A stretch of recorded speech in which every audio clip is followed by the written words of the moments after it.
your trash gets picked up, stray dogs get taken care of, you have a great police, you have a great fire, we have a library, we have facilities like this, and that is because of the city manager's fantastic management.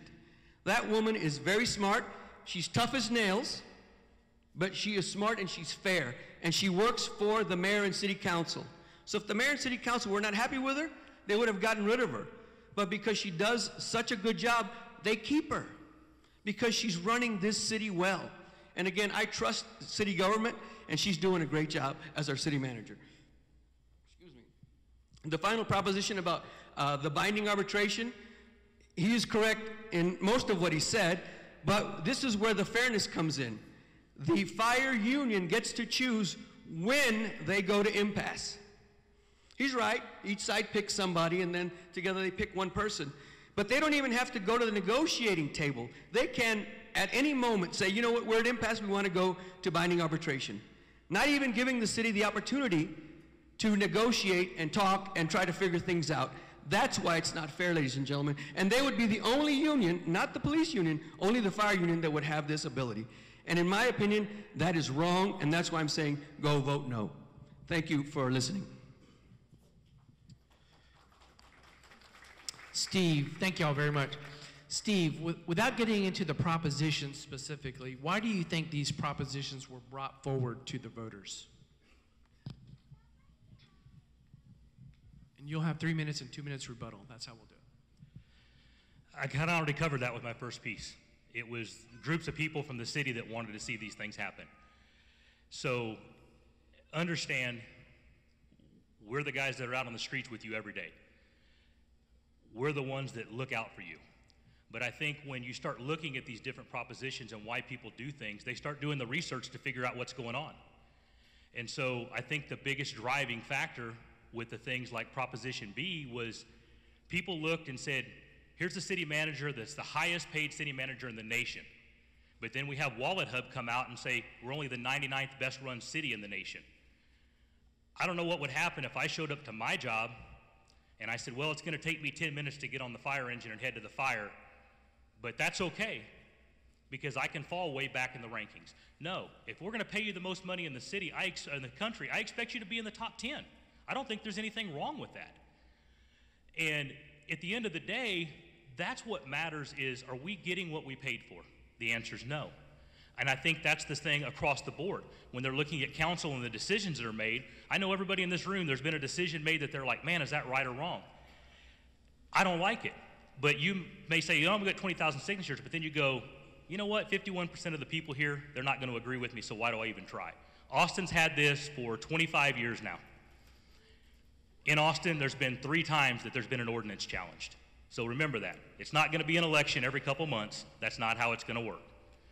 If you go out here, just the grassroots side of the streetcar, $115,000 to get the signatures done. So there's not a whole lot of groups running around with that kind of money. So the reason these props are on the ballot, the first 2 exactly, without doubt, is you the people. I don't need them, they don't help me. The Vote No website tells you, point blank, these don't help firefighters. Binding arbitration, we don't know what's gonna happen there. We're putting our fate in the hands of 3 people. Why are we doing it? Because we trust 3 strangers better than we trust the city to treat us right. And that's where they came from. Thank you. So my colleague talked about WalletHub as a place that says that we're 99 best run. You know, WalletHub also talks about the happiest city, the city that sells the most tacos. You know, in my opinion, that's not the place where we want to be getting our information about the best run city. The city does a survey every single year to get your satisfaction with city services, and we are at the highest, or one of the highest levels we've ever had in the history of the city. This is you all telling that to the city. So as far as WalletHub is concerned, I think WalletHub is fine, but I don't go to WalletHub to see what I'm gonna do in my life, right? It doesn't help run my life. As far as the city manager being well paid, she is well paid. But she works just like firefighters and police officers 24 hours a day, 7 days a week. Her job does not end. So when there is a problem, she gets the call. When there's something broken, she gets the call. And she's getting calls, by the way, from mayors and council members all the time, as well as from citizens. So that job doesn't end. It goes on every single day, and she gets paid well. Yes, she does. But she also works her tail off to represent us. And again, I trust city government.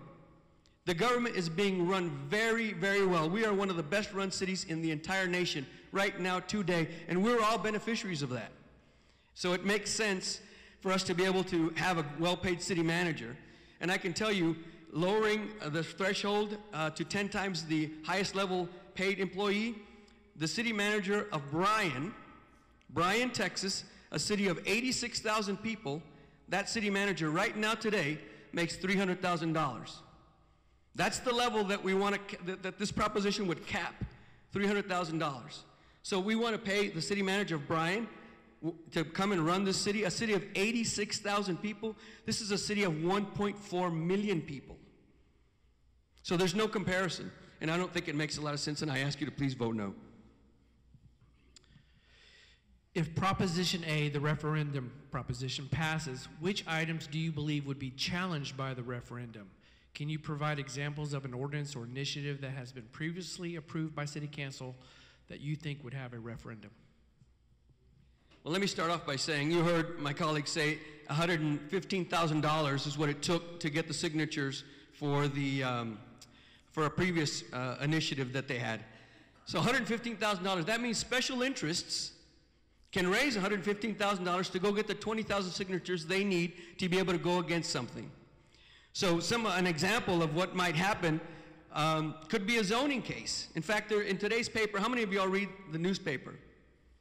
So there's an article in today's paper about a fellow who wants to put a car wash on a couple of duplexes that he has. So he wants a zone change. But the citizens in that area don't want the zone change, so the councilman says, we're not going to change the zone. So this developer has said, well, you know what I'm going to do? I'm going to knock those duplexes down, and I'm going to put transitional housing for people coming out of the prison system. Can you imagine if they change, or they don't want to change the zone? This guy can now go and get 20,000 signatures. And by the way, they're from all over the city, not just from that district, right? These would be signatures from all over the city, 1.4 million people trying to find 20,000 signatures, pay to get signatures to change that zone. And so the folks don't want that. They don't want a car wash in their district. So that's an example of what could happen, and it's a real example. And that's what gives me pause, because our council members represent us, and they listen to you. And that's what I'm fearful about.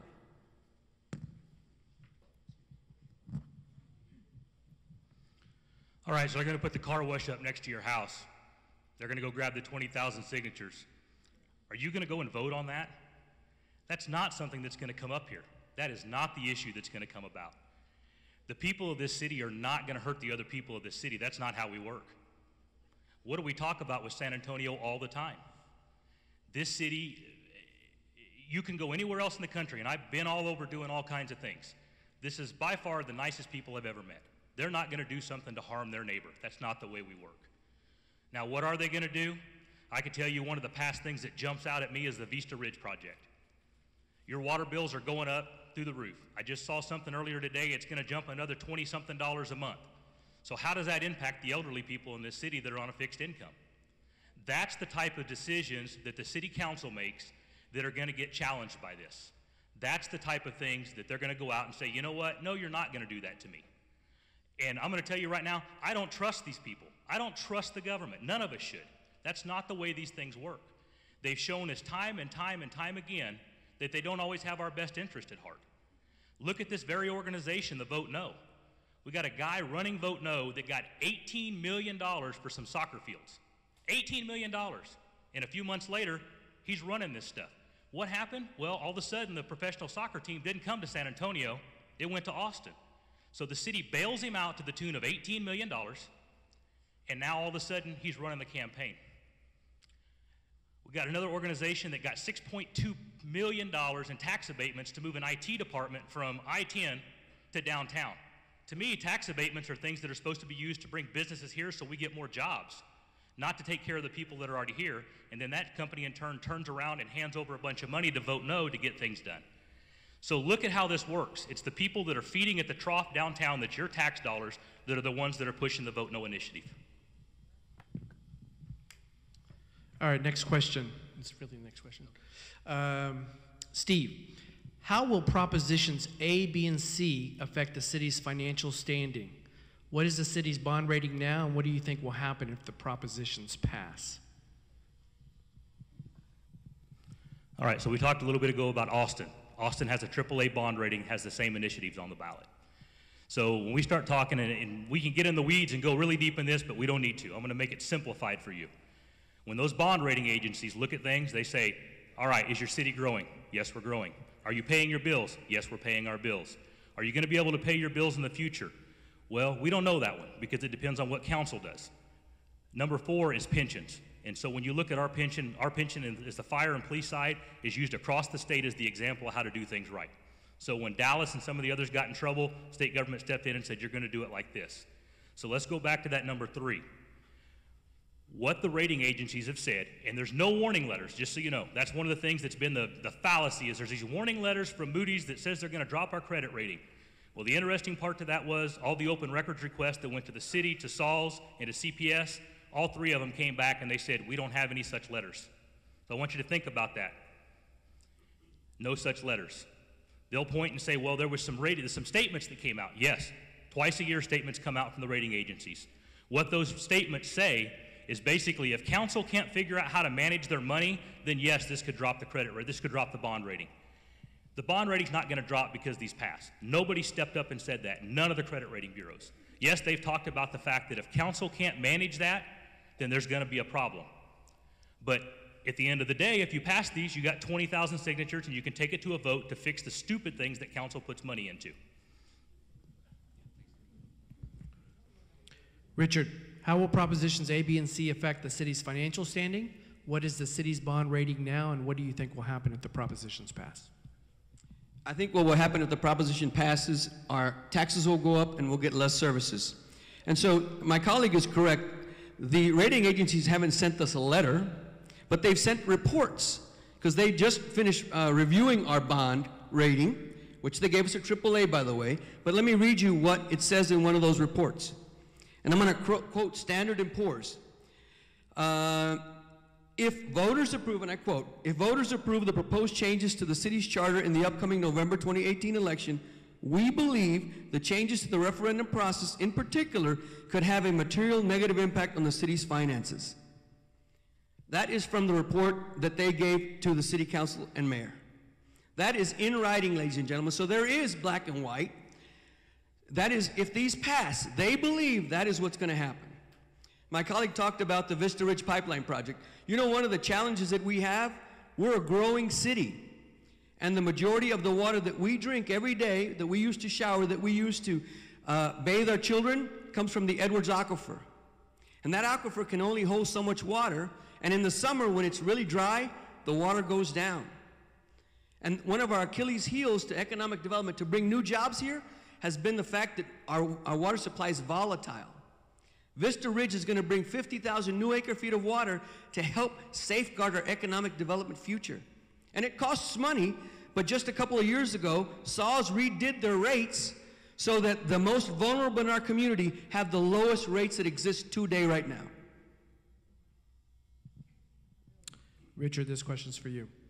Would it be good public policy to have the power of referendum to keep city council in check to ensure public funds are being used appropriately? Well, I would say we have the power of referendum right now. If you're not happy with your city council person, you can go collect signatures and have a recall election for that person. Right now, today, based on the rules that exist. So it exists already. What we're doing is we're lowering the threshold to allow, in my opinion, for special interests to come in by elections.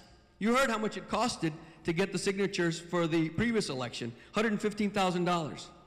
That's a lot of money, but special interests is all about raising money to further their nests. And I believe, as you heard my colleague, this is a good city, a city that works together. My fear is that we're going to pit neighborhood against neighborhood, north side against south side, west side against east side by lowering the threshold, because it gets so much easier to do mischief. And we don't need that. We're a city that works together. Why would we want to create an impediment to our continued growth? I say vote no. Stephen, would it be good public policy to have the power of referendum to keep council in check to ensure public funds are being used appropriately? This one's simple for me. When a councilman sits down and he gets ready to push that button up there on the dais and make a vote, I want him to think, is this vote going to be taken away from me? Because nobody wants to have something they voted for done that way. So I want them to sit down there and they make the decision when they do that, am I doing the right thing by 51% of the people in this city? And if they're not doing the right thing. My deal all along on this has been, what are they scared of? They continually tell us, we're doing the right thing, we're doing what you want, we're taking care of you. Then what are you scared of? There's nothing to be scared of in this unless you know you're doing the wrong thing. When they want to move things, when they want to change things, they don't talk to you. You have Brockhouse, yes, he will. But very few of them are going to sit down and do what he does here. Very few of them. So what I'm saying here is, I want council to have it go through their mind every time they make a decision, am I doing the right thing? Because right now what goes through their mind is, I have 18 months to do pretty much whatever I want, and probably that last 6 months, if I don't do anything too crazy, they'll just let it slide. Oh, he must have seen the light. That's not what's going to happen, because the next time he gets elected, the next 18 months will be the same thing, and it happens time and time and time again. So the question is, if you trust the government, then yeah, you probably need to vote no. But if you don't trust them to do the right things by you every day, you need to vote yes, because we need to hold them accountable at the end of the day for everything that goes on. Steve, this question's for you.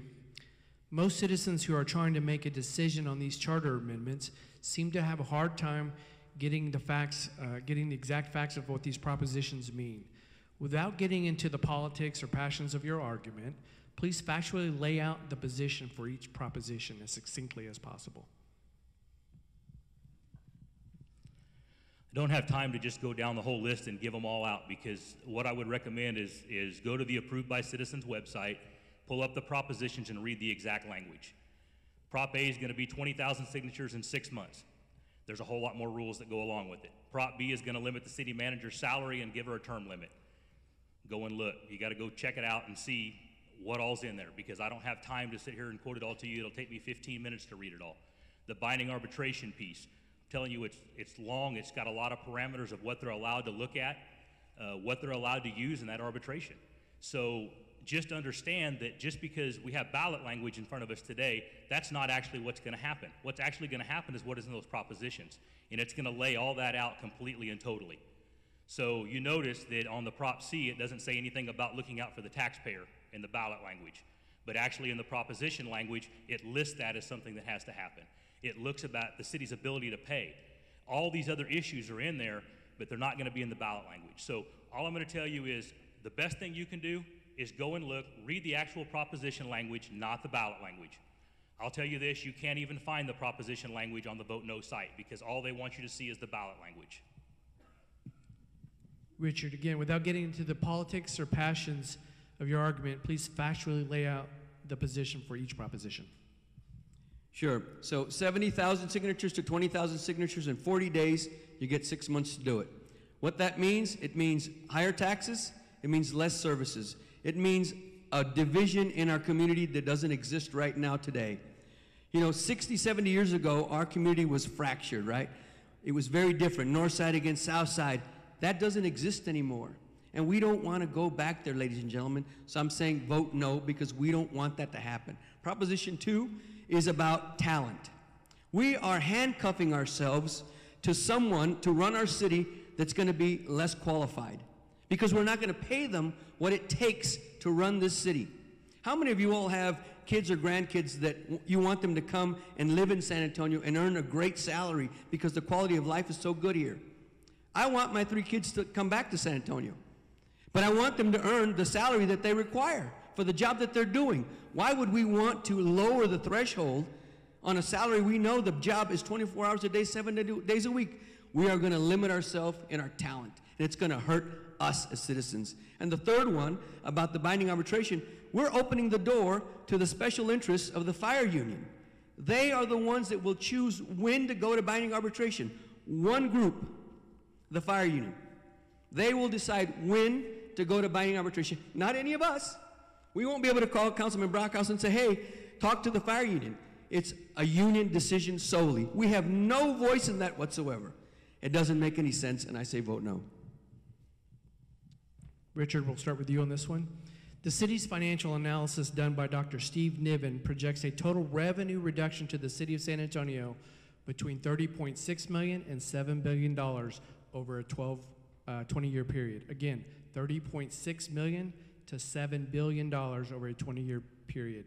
Can you elaborate on this? So this is a report that the city commissioned, black and white. It's a report that anybody can get. It's online in the city's website. And basically it's saying if these propositions go through, it's going to cost you more money in taxes and you're going to get less services. And let me explain why. Right now, just this past May, we all as citizens approved the largest bond issue in the city's history, $850+ million. So right now with our AAA bond rating, when we go sell bonds, it's like our personal credit rating. So when I want to go get a loan, if I have high credit, I get the cheapest rate for the loan, right? But if I have not so good credit, then it costs me more in interests. You know, maybe, let's say, example, 2% if I got great credit to 5 or 6 or 7%. That means I'm paying more every month in interest. That's exactly what happens to the city. With our AAA bond rating, we pay the least amount of interest. That report says if these things go through, we're going to pay more in interest. So that means less projects for me and you. Less parks, less streets, less sidewalks, less code enforcement, less police, less fire. That's what that means, ladies and gentlemen. It's very clear, black and white, as straight as day. And so that's what that means, and that's why I urge you, please vote no. It's bad for this city. Again, Steve, the city projects that the total revenue for the city could drop anywhere from $30.6 to $7 billion. Can you elaborate on that? Well, let's talk about the study itself. Did anybody in here hear from the opposition that Dr. Nivens used to work for the city of San Antonio? Did you know that he was commissioned to do the streetcar? And he said that if we didn't put a streetcar in downtown, San Antonio was going to quit growing. Did you know Dr. Nivens has a vendor ID with the city of San Antonio? This guy does everything for them. That report is biased from the get-go. There's nothing in there that I would trust, because the fact is he's basically a paid city employee. Vote No hired him to go give speeches when this all started. Hardly unbiased. All right, I'm going to start doing specific on Proposition A, B, and C, and we'll have about 3 questions for each. And we'll start with Proposition A, the referendum vote. This question will be for both, and then we'll just do an individual question for each. How do you believe CPS Energy and SAWS would be impacted if Proposition A passes? And I'll start with Stephen. All right, I think the first thing you would see is issues like the Vista Ridge deal with SAWS would be impacted. They're not going to be allowed to raise water bills on things like that. The issue that so many people had with the Vista Ridge was the fact that we could have used brackish water and done desal for half the price of what they were going to they charged to do this pipeline. The other issue that came up, people started looking at it and said the state has shut down the wells that they're planning on pumping this water from because of a drought. Well, I don't know about you, but if we're in a drought in San Antonio, they're probably going to be in a drought outside of Bastrop too, because it's not that far away. So is it going to impact them? Yeah, there's going to be times that it's going to impact them, but it's because they've made a decision that is not in the best interest of the people. They've made a decision that's in the best interest of the developers that they want to hand all these contracts to. So when you start looking at contracts in the city of San Antonio and where they get awarded, it's the same people time and time and time again. And so the issue there is, yes, you the people are going to look at this and say, there's a problem here. This guy's gotten the last 10 contracts to do this. You know, I was just told today, the contractor that built the convention center, somebody had to come in and tell them it's going to be $3 million to fix the roof because the water has leaked through so bad with these recent rains that the floor is cracked. That's brand new. That's the kind of decisions that are getting made at the city level that you and I don't have any say in, that goes to their buddies that do the work. So is it going to impact things? Yes, it is, because you're going to have a say in how things get done. And that's all that matters at the end of the day. You can look at this and say, you know what, that guy built a building 5 years ago, and I went in the other day and the walls are falling down. I don't want that guy to get another contract. Richard, how do you believe CPS Energy and SAWS would be impacted if Proposition A passes? Thank you. Well, so let me start with the last thing my colleague said about hiring unqualified contractors that do bad work. Ladies and gentlemen, that's not what the city does. That is hearsay. The city hires good contractors that are bonded, that have a track record of doing good work for the city. We don't give it to buddies. That is incorrect. There is a process that the city follows, a request for proposals, sealed bids. That's not true. That is, so I'll move on to that one. That's not right. As far as the brackish water, ladies and gentlemen, we are harvesting brackish water right now. We have a plant in southeast Bexar County where we're doing that already. The plant is built already, but we need more water because we have 1.4 million people. Bastrop, how many people live in Bastrop? Let's say 40,000 people. We're 1.4 million, and Bastrop is sitting on a huge reservoir of water. Huge. They would never be able to use all that water in Bastrop, Texas. That's why we're buying it and bringing it here. So we don't just have the Vista Ridge. We have brackish water where we're desalinating it so that we can drink it. We take the bad stuff out and drink it. And oh, by the way, in the years when we have a wet year, like the way this end of this year is, the water that we pull out of the aquifer, we store it in another underground aquifer that's brackish. And the water, we have a bubble of water there, a savings account for all of us. This city is so well run, and we're thinking in the future of all of us, me and you and our children and our grandchildren. Let me assure you, we're not fear-mongering. I'm telling you like it is, and this is a well-run city, but if these propositions go through, it's going to cost us more in taxes, and we're going to get less services. And it's going to hurt SAWS and CPS both. All right, Stephen, this question is just for you, and if you want to rebut, you can. Can you please explain proposition changing the number of signatures and expanding the length of time to gather and submit the petitions? What is the benefit to this charter amendment? What is the benefit? I think I've already covered this a little bit, so I'm going to try to keep it really short this time. It comes down to, who do you trust to make decisions for your life? I trust myself. I assume you trust yourself. When people make the wrong decision, we need to have an avenue to fix that. That's what this is all about. This is the bad decisions that get made on Vista Ridge type projects. He's sitting here, he's not telling you the fact they've shut down the wells outside of Bastrop multiple times in the last 10 years because there wasn't enough water there. That's the issues that come in. He's not telling you there's enough brackish water here that if we built the desal plants for half the price of what this pipeline's costing us, we would have a whole lot more water coming into this city than we're going to get out of the pipeline. Because the chances are when we really need that water, they're going to be dry too. So look at all those things. Look at the projects you've watched, the things you've seen happen, how long it's taken to get things done, and ask yourself the question of, what is the benefit to this to me? Why are they doing this to me? And every time that a colleague says, it's going to raise your taxes, I want you to think back to Prop A and realize they can't raise your taxes if you don't want them to.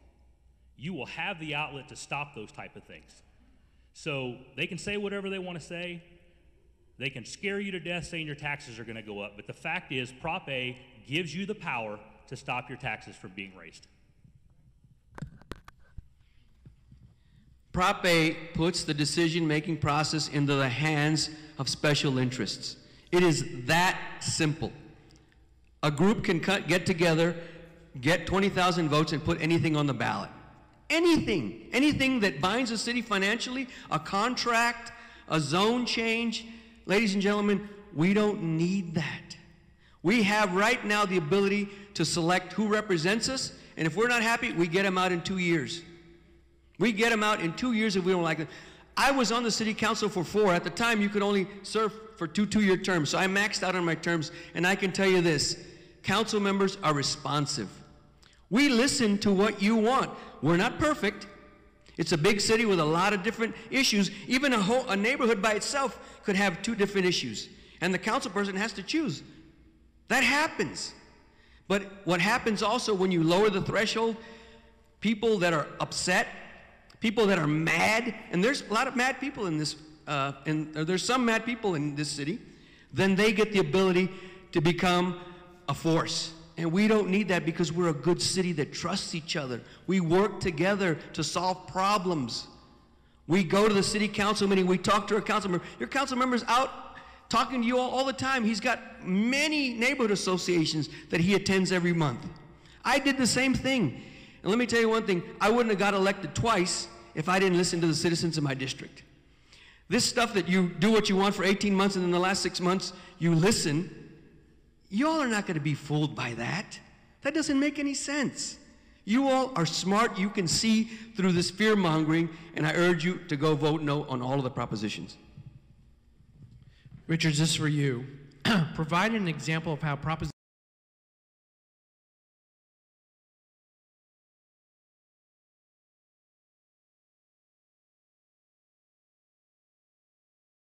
to put a car wash in a neighborhood that the neighbors don't want it. So let's say, for example, the city councilman listens to that developer and puts that car wash. Then you could get 20,000 signatures and change that, right? But let's say, like right now, they don't want to allow him to put the car wash. That person could get 20,000 signatures and force an election to change that zone to put that car wash that none of the people want. It's divisive. It doesn't give us a louder voice. It gives us lesser of a voice that can hurt the unity of this great city. We work together so well as a city. People like each other. And what this does, in my opinion, will tear us apart and cost us more and get us less in services.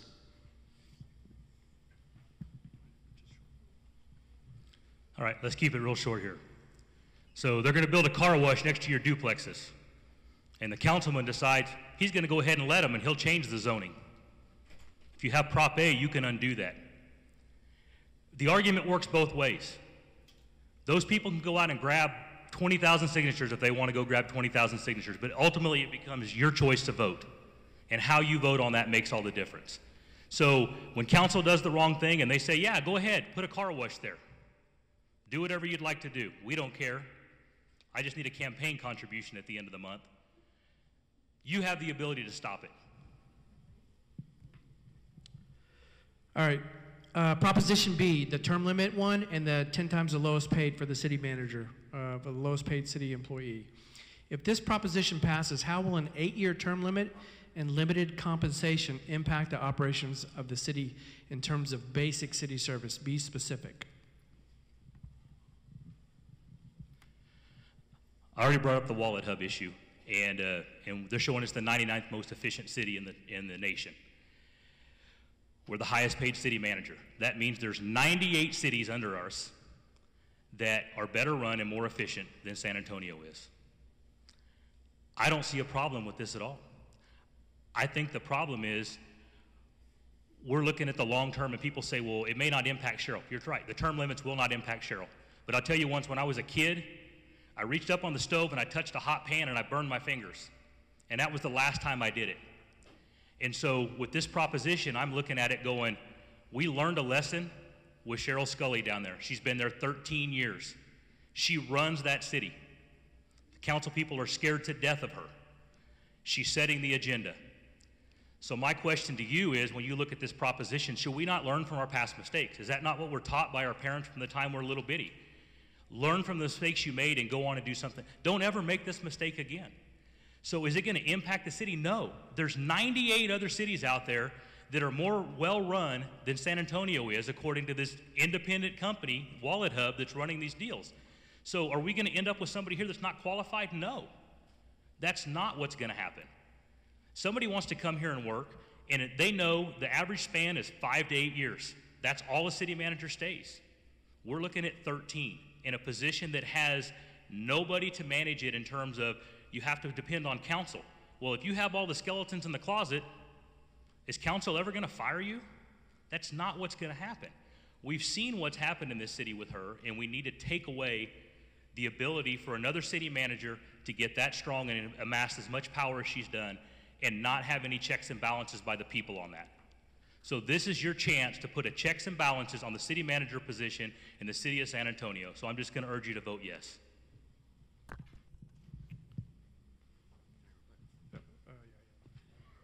So, ladies and gentlemen, this is fear-mongering again. There are no skeletons in the closet, and there is no fear from the city manager. You know, when I was on the city council, the city manager worked for me and the mayor and all my colleagues on the city council. That's what the city manager does. We hire that person. We give that person their annual evaluation. Why would someone, an elected official who you all empower to represent you, would be afraid of the city manager? That's not how the system works. It's a council manager form of government. The mayor and city council hire the city manager, and the city manager does indeed run the city because they pay her to do it. And this is one of the best run cities in the nation. Forget StubHub, Wallet Hub, whatever that is. This is the best run city in the nation, one of the best ones. So these skeletons in the closet, I mean, what does that mean, skeletons in the closet? It doesn't make any sense. That is fear-mongering, ladies and gentlemen. And let me tell you one thing, this will not affect Cheryl Scully. This is going to affect who's going to follow her whenever she decides to go, or whenever the council says it's time for her to go. And guess what? We're not going to hire someone that's unqualified. We're going to hire someone that's underqualified. And that's the challenge. We want the best to run this city. It's a hard job. Why would we settle for C string or B string? We want A string talent. We want the best. You all deserve the best. We deserve the best. And that's why this proposition makes no sense whatsoever. You know, people get paid for tenure. Professors get paid for tenure. For being there long, you get more money because you know stuff. You have experience. So we're going to go ahead and cut somebody off at 8 years and say, we don't want you anymore. Vámonos. You're out. That doesn't make any sense. We want experience that has gone through things and has seen things to help us make the city better. All right, we're getting close to an hour, and everybody's kind of getting a little restless, I can feel. So let's go to about a minute, minute and a half, and we've got about 4 or 5 questions left, and we'll take some questions from the floor. Can you explain why Proposition B regarding the city manager position should not be voted on by the citizens? Again, why don't you think it should not be voted on by the citizens of San Antonio? Richard. Well, I think we have no choice. It's going to be voted on by the citizens of the city. That's you all. That's us. That's me. That's you. That's all of us. But I just gave you an example of why it doesn't make any sense. We do not need an underqualified person running this city. You don't deserve it. I don't deserve it. My children don't deserve it. My wife doesn't deserve it. My folks don't deserve it. None of us deserve an underqualified person running this place. It's complex. There's 13,000 people that work for the city of San Antonio. 13,000. That's a lot of folks. And this city manager is responsible for all of that. Responsible for a police force. Responsible for a fire department, responsible for the library, for all the parks, for this facility. That is not an easy job, ladies and gentlemen, and you need a smart person that is committed, completely committed. Can you imagine someone takes a job and say, oh, the max you could work here is 8 years. That person is a lame duck on the day you hire them. They become a lame duck on the day they sign that contract. It makes no sense, and I urge you to vote no.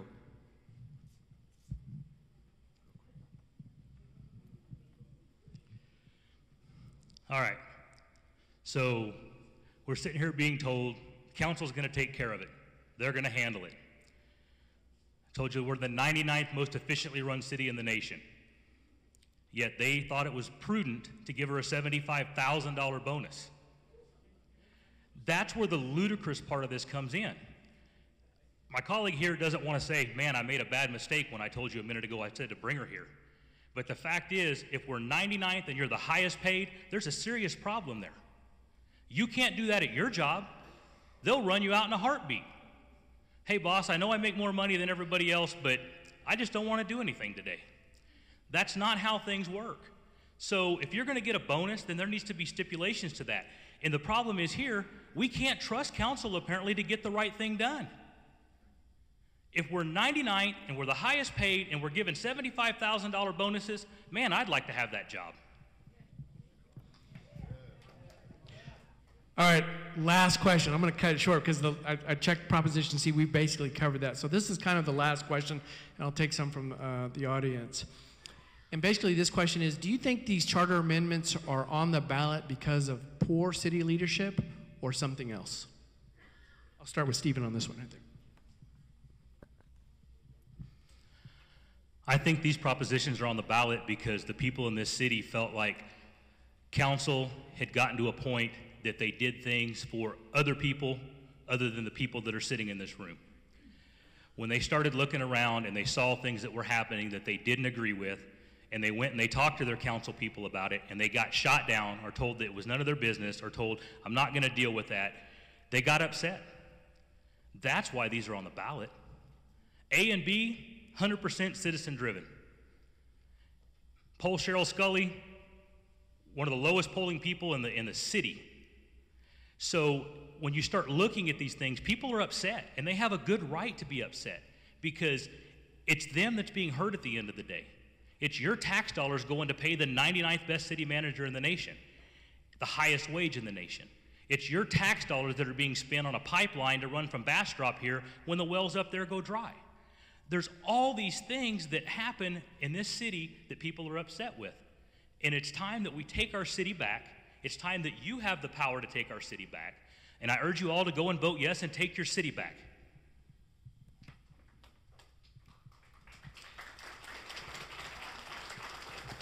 So why are these initiatives on the ballot?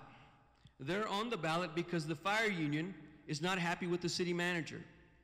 They have refused to go to the negotiating table since 2014 to sit down and negotiate a contract for them. Right now, firefighters and their families get free health care.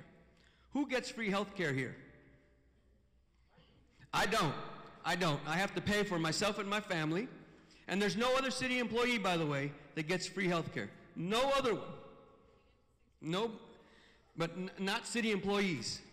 So this is the fire union and their president wanting to stay the way it is and cost us all a lot of money. Right now, the budget, general fund, 66%, 2/3 goes to pay for police and fire. 2/3. It is too expensive, ladies and gentlemen, and we have a city manager that says we can't continue to pay this because we have a big city that has a lot of needs. We have to be fair, and we have to change the contract, and the union refuses to do it. That's why these are on it, because they have an axe to grind with the city manager, and I ask you to vote no.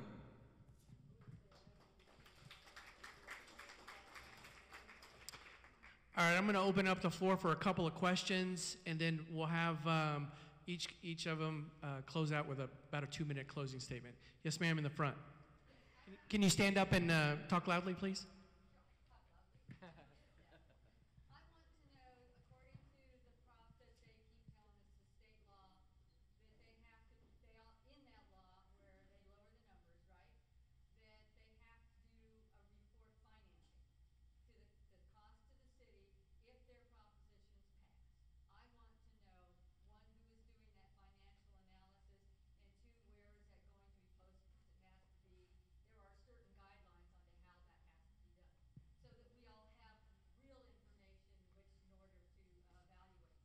So are you talking about the state requirement for the city to do the financial analysis? Okay. All right. I'll let you, Yeah, well, it's on the city, and the other one is like the bonds, and that was one of the state laws that was changed years ago on the bond side was that you have to give the total. With our propositions and a total cost? No, ma'am, because we don't even know what they're going to be about. There could be multiple things that have no cost to them. So there's actually the state law on bonds says that they have to give the costing across on that side.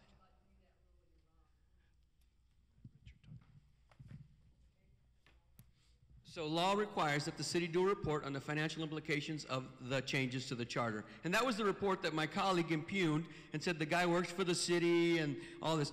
Ladies and gentlemen, he is an economist. He's a professor. You know, impugning his reputation doesn't change the facts. The facts are real, and it will cost us more money over time in taxes and less services. It's in black and white, and you can go on the city's website and see it. There's no faking it. It's real. It's real. So to say that the guy works for the city, well, I mean, a contractor works for the city. Does that mean that they're dishonest because they work for the city? It doesn't make a lot of sense. It seems to be incongruous. Yes, ma'am, in the back.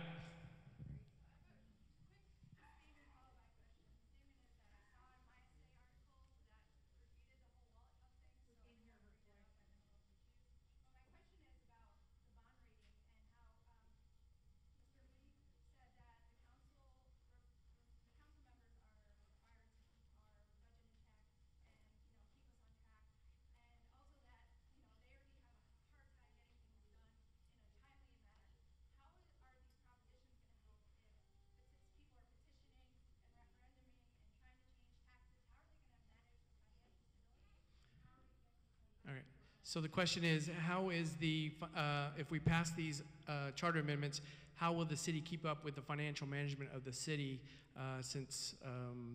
because of the charter amendments passing?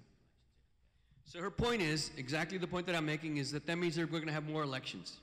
So let's imagine the city council takes an action today, and let's say it's for that zone change for that car wash. So now, so somebody says, I'm going to petition the city to change that zone change. So now that zone change has to be on hold. We have to give them 6 months for those people to try to go get the signatures, the 20,000 signatures.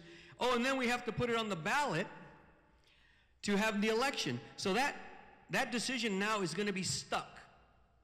That decision will not happen. And so that's what she's referring to. This will mean that our city government will grind to a halt.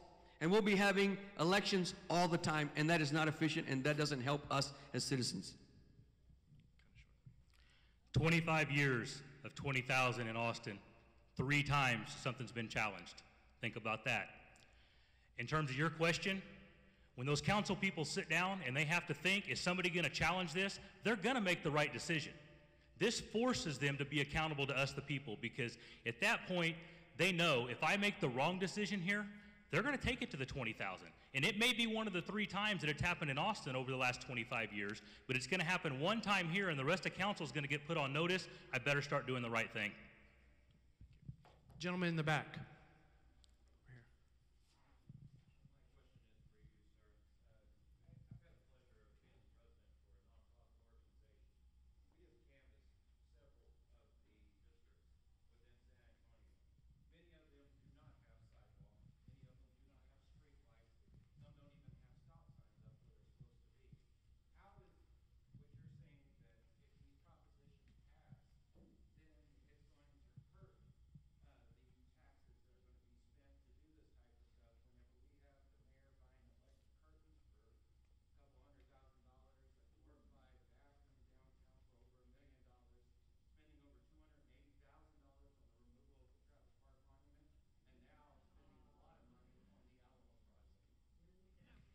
Well, so how it'll hurt us is because we're going to have to pay more in interest rates for bonds. So because our bond rating will go down, so our personal credit rating, the city's personal credit rating, is going to get worse. It's going to cost us more in interest. So that's how we're going to have less money to do sidewalks and streets and drainage. And I'll be the first one to tell you, again, I represented District 4. When I left office, there were streets that needed to have sidewalks on them. You can't do it all in 4 years. You can't do it all in 8 years. This is a big city that's growing, by the way, by 66 people every single day are moving into San Antonio. That means more housing, more sidewalks, more streets, more drainage. That's how it's going to hurt. Let's just do 2 more questions and we'll wrap it up. Gentleman in the back in the blue shirt.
not want to go to the table because they don't want to give that away. And it's too expensive, ladies and gentlemen. It's costing all of us. It costs us every single day that contract's in place. And the city manager is standing up to them and saying, we need to change this for the citizens. But the union doesn't want to do it. And they want to get binding arbitration to keep it in place. It doesn't make any sense. Yes, ma'am. For Richard or Steve? For either one. Okay. My concern is about, and it's not about Charles Scully, it's not anyone on the table. It's about the bonuses. Those bonuses are paid by taxes, right? Yes. We're talking about the seniors, they get the lowest rate on the water. I appreciate that. But when that water bill goes up and the senior cost of living doesn't, I mean, their cost of living goes up, but the adjustments, COLA, the Social Security doesn't, that doesn't do them much good. Hearing, we have the lowest rate possible. Because they can't pay their food, they can't pay their medication, they can't pay their rent, they can't pay any other emergency that comes up. And so my concern is when we have a 75,000, again, not poking at Charles Scully, but just in general, when we have a 75,000 bonus, and I have people calling me, I'm a social worker, I have seniors calling me, ma'am, I've been disconnected. There's not a resource to connect. And my concern is, why aren't we putting that money into the Department of Human Services to help in that? And sorry, one more thing. This has nothing to do with C. I don't know if about C to talk about Prop C. First responders, they get paid very little for the life that they literally put on the line. So I know, and again, this is, I give credit to everyone, every job everyone has here is important. It all makes the community move. Whether it's the guy who's picking up my trash, whether it's the person answering the phone at 311, whether it's the doctor, whatever. Everybody has a role. But when you tell me that if there's an active shooter tomorrow at my child's school, who's going in to stop it? It's not going to be somebody at an office job. It's not going to be an admin. It's going to be a cop. When a fire's on when a building's on fire, like the South Gate situation, it's going to be a first responder. It's going to be a fireman. And with all due respect, sir, you're right. Money's an incentive. Money's a good way to reward people. But money's not always going to guarantee quality, and a lot of people aren't there for the money. And so there, you may get a fantastic city manager who doesn't need that much. In the meantime, we can put that into the people who really need it. That's what All right. The last question goes to the young lady in the white shirt. I was just wondering, what would be the disadvantage of having professional, neutral, unbiased arbitrators deciding labor contracts and costs as opposed to people who obviously have biases? I'll let both of them answer because I'm sure they both want to. We'll start with Richard. So there's nothing wrong with that. There's nothing wrong with that. But the people who choose, who make the decision, is going to be the union. And that's what's wrong. One side gets to choose when they go to arbitration. The fire union. Our voice is gone. It's going to be the union itself, not the citizens of San Antonio. We're talking about a voice, a voice, a voice. There's no voice there, ladies and gentlemen. The voice goes only to the fire department. To the fire union. And that is not good for us. I just mentioned to you that the cost to have those contracts is astronomical. We need to change the trajectory because if not, then we're going to have less parks. We're going to have less senior services, senior centers. We're going to have a whole bunch of less things. That's the problem. It's the one-sided nature, the unilateral nature of the fire union getting to choose. All right, so let's look at what the city did when they had the option. They sued us, spent $1.5 million, took us to the Supreme Court. They still won't drop the lawsuit, so we're still not going to come to the table because of that. But what I will tell you is we did go to mediation in the fourth court, and since he likes to bring up our insurance, we offered to take our insurance out of our contract. Give us the money you're spending today. They call it a carve-out. They've done it in Seattle. They've done it in Oklahoma. They've done it all over. Give us the money. We'll handle it. We'll run it ourselves because the city was running our pension in the ground, so we went to the state and took it over, and it's now award-winning. We said, give us the health care because you obviously are not managing it very well if it's costing as much as you're saying. Hand it to us. We'll take it over. You know what the city said? No way. That's why binding arbitration and us calling the impasse is the only way this is going to work, because the city only wants to sue. They don't want to negotiate.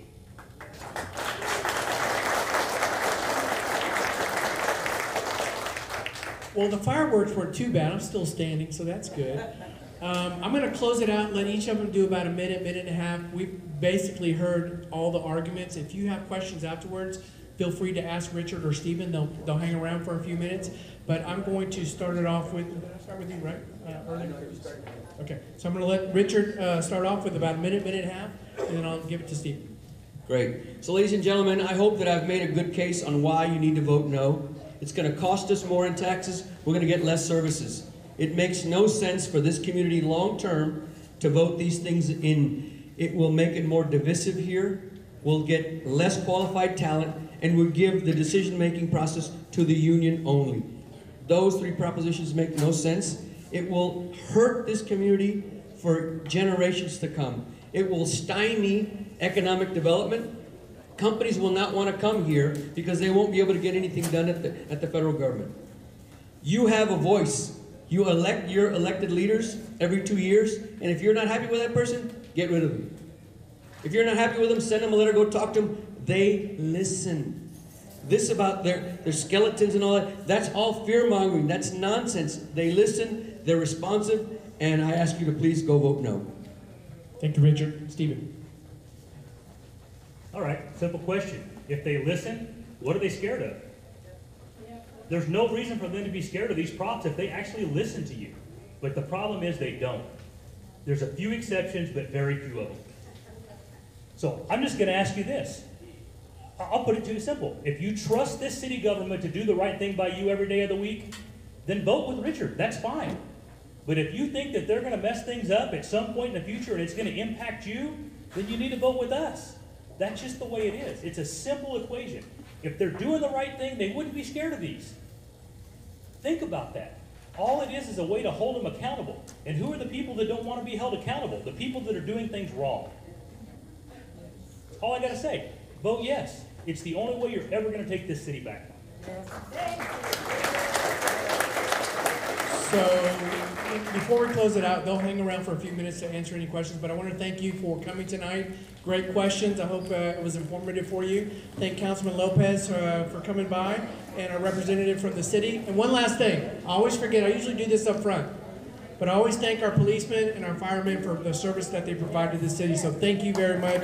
We appreciate it very much.